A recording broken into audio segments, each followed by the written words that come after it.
Jordan, what's up, my friend? It's going. It's going.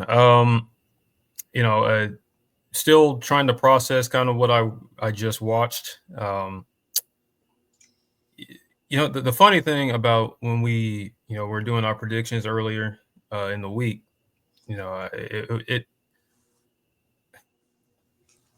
this was not how I thought this game was going to play out. I predicted a South Carolina win. Right. But man, did that just felt like you completely gave that game away in the fourth quarter. I mean, you controlled the game for 3 quarters. Um, you were winning the yardage battle, winning time of possession. You were getting off the field. You were forcing turnovers. Um, and it felt like through those 3 quarters, you had an opportunity to be up more than a touchdown heading into the third. Certainly, heading into the fourth. I mean, and you didn't make the plays when you needed to make it. It falls. I put most of the blame on the offense. The defense does not get a pass for how they played. A lot of selfish play late in that game. Looking in and getting out of their gaps and over pursuing rush lanes when the Lenore Sellers is running all over you. That's inexcusable. I mean, that's QB power that they ran like a million times in that fourth quarter that Clemson didn't really have an answer for. That's not excusable either. But it comes down ultimately, I think, to the offense. I mean, before I get like too in depth into the nitty gritty, I mean, those last 3 drives were pathetic. Let's see, your first true possession in the fourth quarter, you had a third and you opened the fourth quarter with a 3rd and 17. You get a false start. That possession was basically dead. But your final 3 possessions went 3 plays, 8 yards, punt, 3 plays, 4 yards, punt, and then end of game. That final drive, you went 8 plays, 57 yards, and of course the interception to seal the game. That was inexcusable. Just flat out inexcusable. I'm going to try to get Dr. Paul Craven back in here. He's been having technical difficulties. See if I can get this rolling. Let me give a shout out to the comment section real quick. There's definitely a lot of you in here today.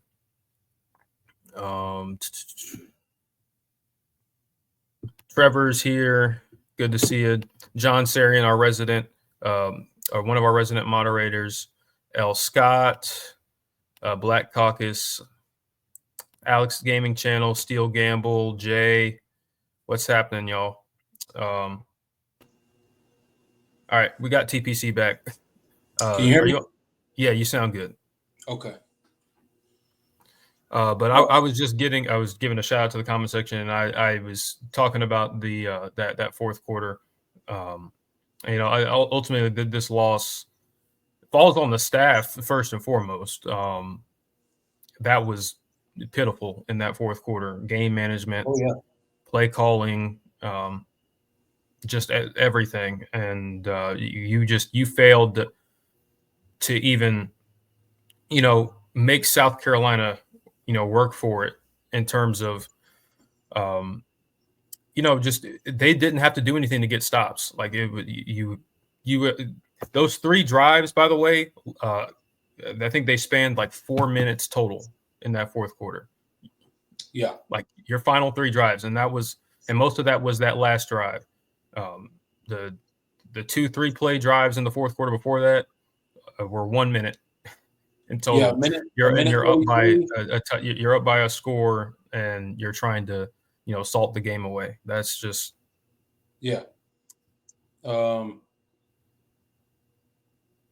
Yeah, and I mean, just in the second half as a whole, right? You had 6 drives. 6 drives. One of them resulted in a touchdown. That was your first drive heading out of halftime, right? Clemson comes out, they drive the ball down the field. It looks really good. You're like, okay, maybe we made some adjustments at halftime. We're going to get the ball rolling a little bit and start finishing some drives. And then you go on to fumble 5 plays, and then you fumbled the ball, right? Then you punt the ball on 6 plays, 20 yards, 3-minute, 40-second drive. And then here's your 2 3-and-outs. One was a minute 21, one was a minute 33. And then South Carolina followed up that second 3-and-out with a touchdown, or the first 3-and-out with a field goal, the second 3-and-out with a touchdown.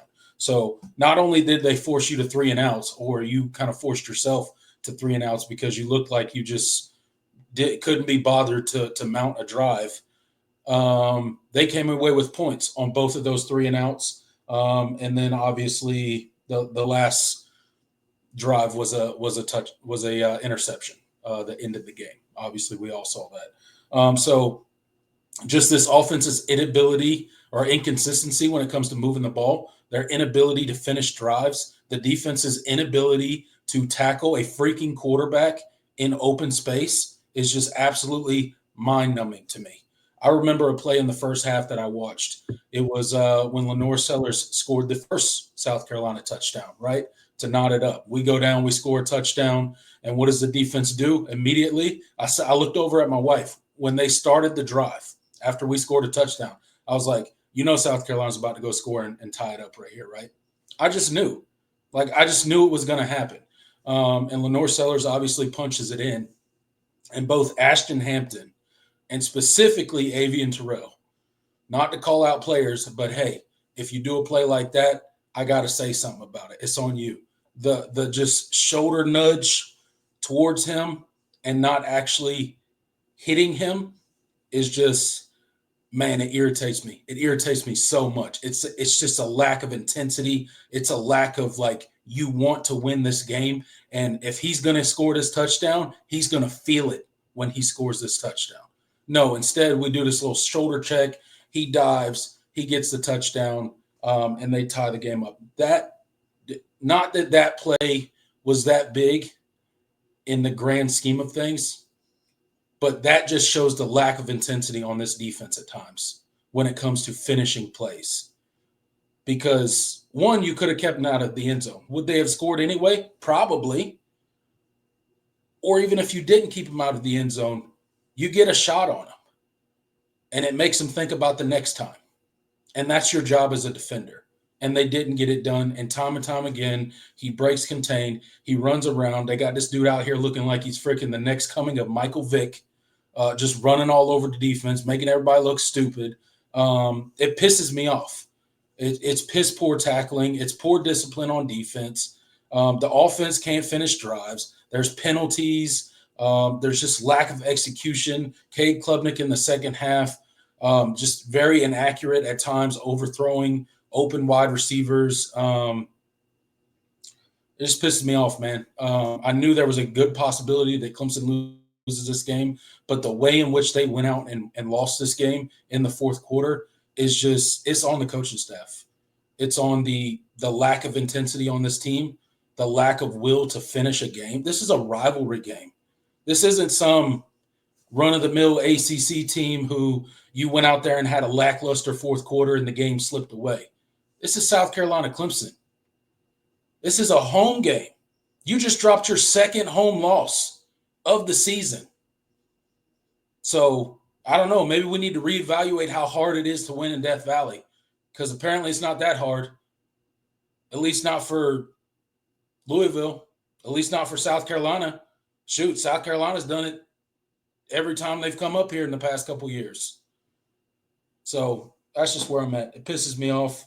It's absolutely unacceptable. This team got what they deserved, and they earned a loss today, and that's exactly what they got. They don't deserve any sort of postseason consideration. Whatever bowl they make it to, they make it to. And that's just where I'm at. Do we really want to see this team backdoor their way into the ACC championship game? For what? Why? Why would we want to see that? Backdoor their way into a potential playoff? For what?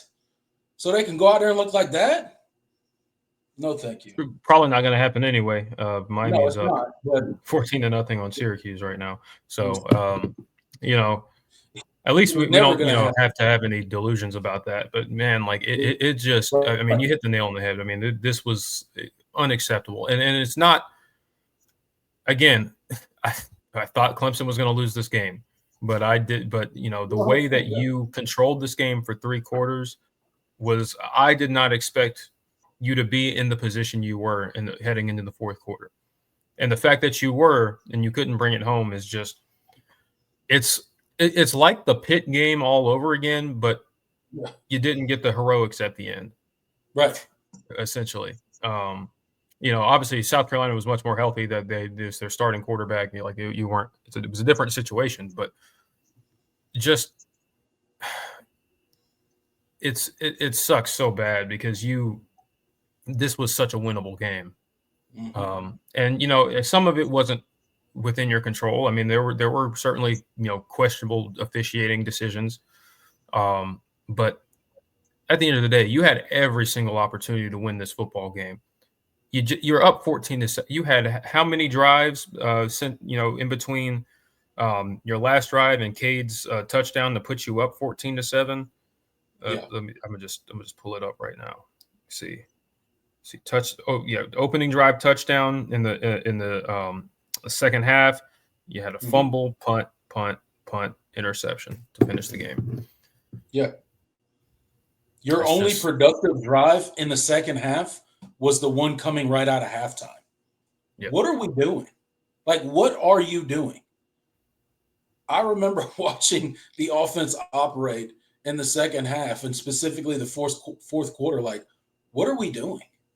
Like, are we even trying to mount drives at this point in time? Are we just praying that the clock runs out quick enough and South Carolina can't muster more than 14 points? Because at times that seems like the game plan that we were going with. And it's just, if you think that's going to work, I have questions. I have serious questions. Yep. And you were winning. I mean, until that last interception, you were winning. You were winning the turnover margin 3-1, and you're still down a field goal. Yeah. Like, that's you like everything that you needed to happen. Like in order to stifle South Carolina's offense, you got the timely turnovers. The defense was playing well outside of that one drive early, and you can only score 14 points when. Okay, let me see how many total yards did Clemson finish with? Can't be that as good. You had over 200 in the first half. Finished with 419. Like that, and like, what did the defense give you in the second half? The defense gave you 2 extra possessions in the second half. 2 turnovers is what they gave you. Yep. What'd you do with them? Nothing. What'd you do immediately following both turnovers? So South Carolina's first possession of the second half, after you scored a touchdown, this is when you could have put your foot on the throttle and started putting some distance between you and South Carolina. But instead, Clemson's offense, in true Clemson fashion, goes out there and pisses away the opportunity. That's what they did. You go out there, you have a good touchdown drive, right? 11 plays, 75 yards. Now you're up 14-7. Great. South Carolina goes out there. What do? 4 plays, fumble the ball. Defense forces a turnover. What do? 5 plays, hand the ball right back to them, fumble it. So then the defense is like, okay, you know what? I'm going to force them to punt the ball. What'd you do with it? Nothing. You punt. Then they're like, defense is like, okay, I got you. I'm going to give you an interception. What'd you do with that? You punted the ball.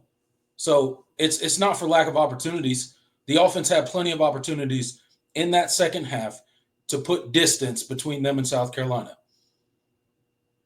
They chose not to, whether it be play calling, whether it be execution, whether it be poor decision-making, whether it be overthrows. It doesn't really matter why. You chose not to go out there, score more points, and put distance between you and South Carolina and put the game away.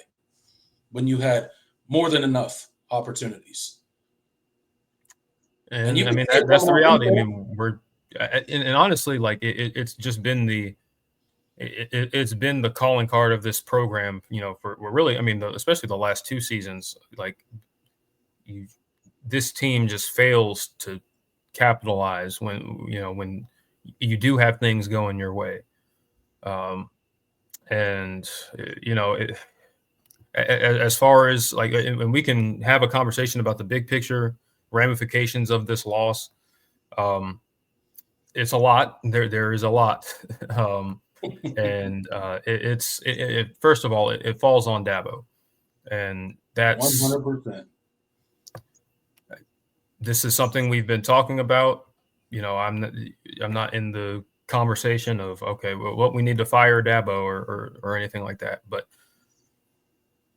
there is a fundamentally broken way in which this program is being run, in which they operate, in which for how they game plan, how the staff is organized, how they recruit. NIL, which they're hopefully maybe they'll fix.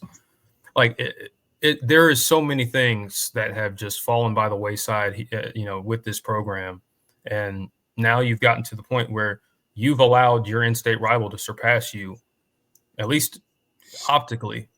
They've won now. They've won 2 out of the last 3, both of them in your house. They're beating you for in-state recruits. And they have a lot of momentum on the trail. They do use the portal. They might have just stamped themselves as a potential playoff team with all the chaos that's happening right now. I don't know, maybe we'll see, but they certainly deserve it over you. And so now that falls on Dabo, and all of that was avoidable if you had done things differently. But I don't want to. We'll have conversations during the week. I know most of you probably aren't here to listen to me, like, or most of you aren't Clemson fans. I know 240 of you are not Clemson fans. But that's the reality. And so I should have prefaced this at the start, but credit to South Carolina, because they absolutely deserve to win that football game. No ifs, ands, or buts. They were the team that was more dialed in, especially at the end of the game when games are won and the margins are this slim. South Carolina made those plays. Lenora Sellers is incredible. I can't really say too much about that. Clemson could have done things differently, but he absolutely willed that team to victory. Like that was a special performance. That is an incredibly talented football player. Sucks you're going to have to play him again next year. But yeah, if you want this to be a show where we just, lather up South Carolina, well, that's not the show. I mean, we're going to talk about what Clemson didn't do. And so if you don't feel like we're giving South Carolina enough credit, I'm sorry. I'm not going to, this isn't a South Carolina show. Yeah, we're going to talk about why Clemson lost this game. So, absolutely. But that being said, let's talk about Cade Klubnik, because I think there's there's probably going to be a lot of conversation.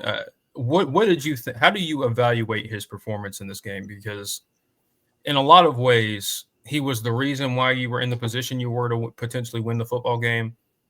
And then, late in that game, there were moments where he did not execute the way he needed to, missed a throw high, or made the wrong read, I don't really. I'll have to go back and watch that final interception. I don't know what. I don't know what the original play call was. I don't know what it was either. He threw it behind Phil Maffa. Phil Maffa got a hand on it, and that popped it up in the air, and it got just enough air for that defender to fall on it.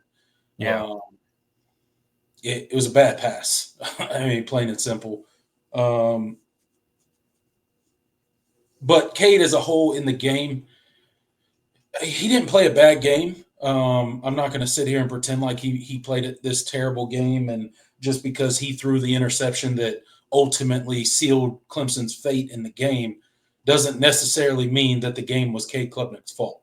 Now, that does not mean that Cade Klubnik went through this game flawlessly and had no flaws. He, like I mentioned, in the second half, I thought his accuracy waned a bit in the second half. He started feeling some pressure, started doing some stuff that didn't really make a whole lot of sense. And at certain points in times, right, had quite a few overthrows of, if you put a little bit more touch on it, not that your guy is definitely going to catch the ball, but he's going to have a shot to catch it.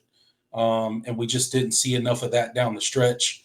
And he tried with his legs a few times, and he was effective at points and times in the game with his legs. But you could tell that South Carolina was ready for that draw. They were sitting on that draw. They were waiting for it. They had a spy for Cade at various points and times in the game, waiting for him to do that play. And it still worked a couple times, but obviously you didn't get the type of success that you were getting before because they were looking for it. But overall, I think he played an okay game. That's really the best I got. He made a lot of good plays, and he made some very critical mistakes as well. Most glaring, the final interception that sealed the deal. We didn't even get a chance to kick a field goal and maybe go to overtime and somehow pull out an 8 overtime win like Georgia did last night against Georgia Tech, right? We didn't get that opportunity because he did the one thing that we couldn't have happen in that situation, and that is turn the ball over. And then you had the other turnover, the fumble, where he kind of tripped and ball went backwards to Maffa. It was never really corralled, and they kind of overturned that call, and it's South Carolina ball. But, like I said, he played an okay game. Certainly needed him to make a better decision down the stretch, and he didn't. And it's unfortunate. It cost Clemson the game. Yep. And I look back and honestly, that slant over the middle to Wesco, I believe this was the drive right after Khalil Barnes' interception. Yeah. 3rd and 2. Like, I don't love passing there. Yeah. But it was open. Wesco got inside. Yeah, he was open. Inside. Yeah, he was open, and he just airmailed him. Like that, there was nothing but green grass. Like I think, South Carolina was. I mean, I obviously I don't have the all 22, so I couldn't see the safeties, but it looked like they were in 0 or cover 1. And the only thing keeping Bryant Wesco from turning that into a very explosive play is if that dude gets a shoestring tackle on him. Just kind of. And so you go from 3rd and 2 in a potential big play opportunity. You know how fast Wesco is in open space. Like that. That's a tough guy to catch.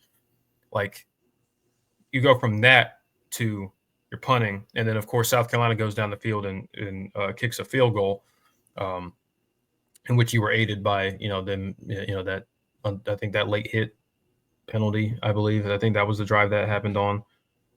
Maybe, or was that? It was the delay of game. When they couldn't hear, that's what it was. So like, it's like, man, you had all these opportunities, and just offensively, you have to be you cannot continue to put your defense in those types of situations. Nope. Again, we talked about how much this defense has had lapses this year and has underperformed, and so we're not excusing that at all, but at a certain point, we know what this defense is this year, and they are just a very flawed group that's going to give up plays.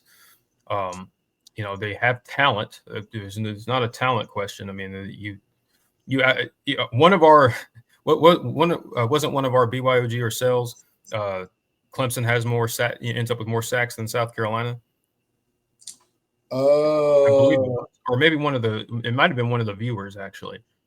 Yeah, I think that was one of the viewers. I had Clemson 3+ sacks. Yeah. For BYU. Well, we got that. We did. Didn't matter, but we got it. and that's what sucks.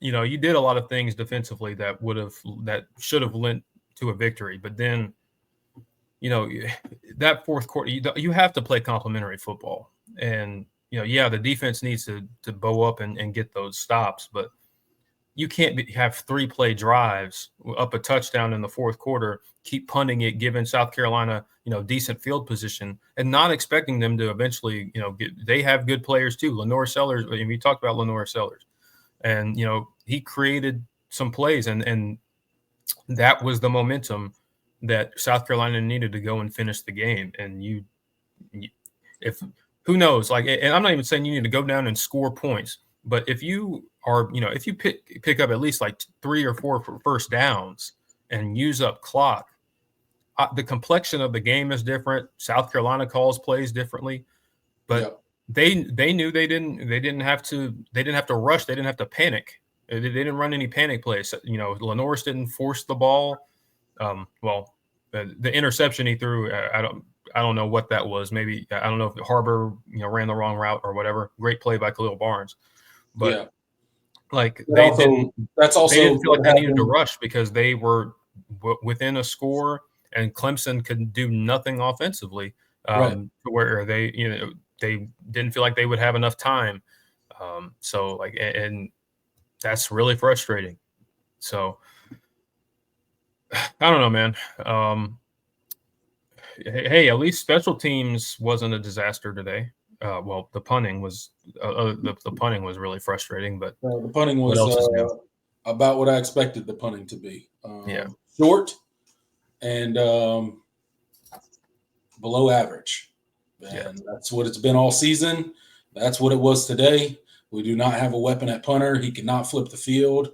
It's just not a weapon, not a factor in the game. Yep. Meanwhile, Kai Kroger is booming 58-yard punts. He's out here booming the ball freaking 60 yards down the field. Yeah. Meanwhile, Clemson's punter would be lucky to get it 28 yards, much less 58 yards. Yeah. Well, I believe this is Kai Kroger's last year of eligibility, I think. So at least he'll be. It's Aiden Swanson's last year of eligibility, too. Thank God. True. Yeah. No offense, Aiden Swanson, but you got to go, brother. Have fun. Thank you for your service, but there's got to be somebody better on campus that can kick punts. Yeah, just such a non-factor. Didn't have anything in the return game. What else is new?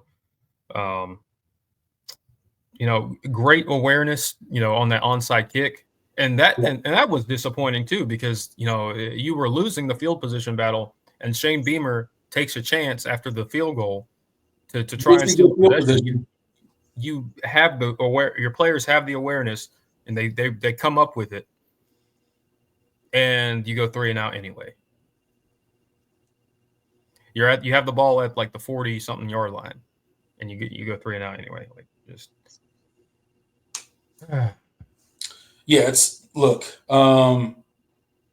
Clemson deserved to lose this game and they did. So shout out to South Carolina. You did enough to get the job done.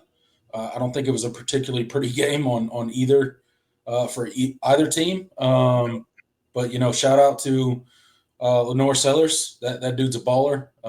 He's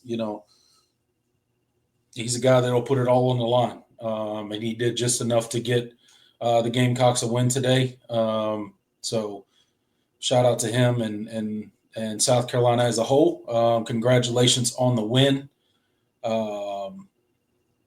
But yeah, I mean, that's all I got to say about it, honestly. With him eating Clemson up on the ground, am I surprised about it? No.